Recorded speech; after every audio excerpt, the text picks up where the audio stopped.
Il y a bien longtemps, dans un village niché au cœur de la forêt africaine, vivait un homme courageux et déterminé nommé Azé Betekanli. Connu pour sa sagesse et sa force, Azé était aussi un fervent défenseur des traditions ancestrales et de l'identité culturelle de son peuple. Les anciens le respectaient et les jeunes le voyaient comme un modèle, un gardien de leur histoire et de leur héritage. Cependant, depuis quelque temps, un changement inquiétant se faisait sentir dans le village. Des pasteurs et des prédicateurs venus de loin avaient commencé à s'installer, apportant avec eux des religions étrangères qui prônaient de nouvelles croyances et de nouvelles façons de vivre. Ils parlaient d'un Dieu unique, de péché et de paradis et enfer, des concepts qui semblaient étranges aux habitants qui avaient toujours honoré leur propre divinité, célébré leurs ancêtres et respecté les esprits de la nature.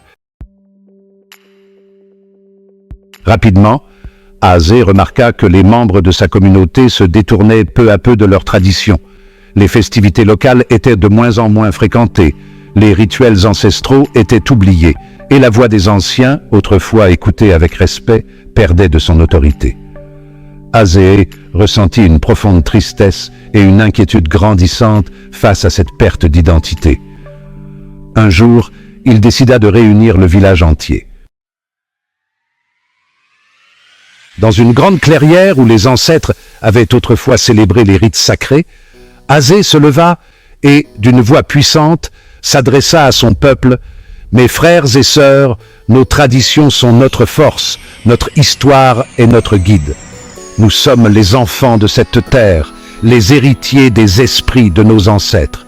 Pourquoi abandonnerions-nous ce qui nous a toujours donné du courage, de la sagesse et de la fierté pour des croyances venues d'ailleurs ?»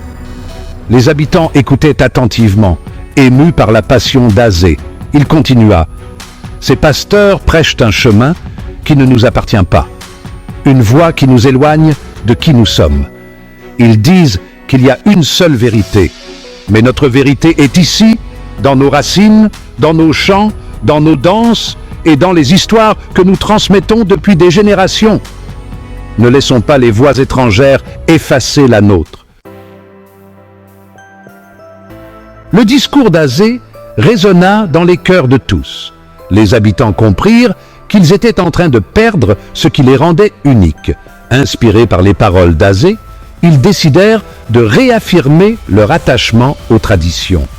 Ils continuèrent à accueillir ceux qui voulaient partager leur foi, mais sans renoncer à leur propre culture. Azé Betekanli devint dès lors un symbole de résistance et de fierté. Il voyagea à travers les villages pour rappeler à chacun l'importance de préserver leurs racines, encourageant les jeunes et les anciens à rester fidèles à leur identité. Grâce à son courage et à sa détermination, Azé réussit à raviver la flamme des traditions dans le cœur de son peuple, qui continua de célébrer ses rituels et d'honorer ses ancêtres malgré les influences venues d'ailleurs.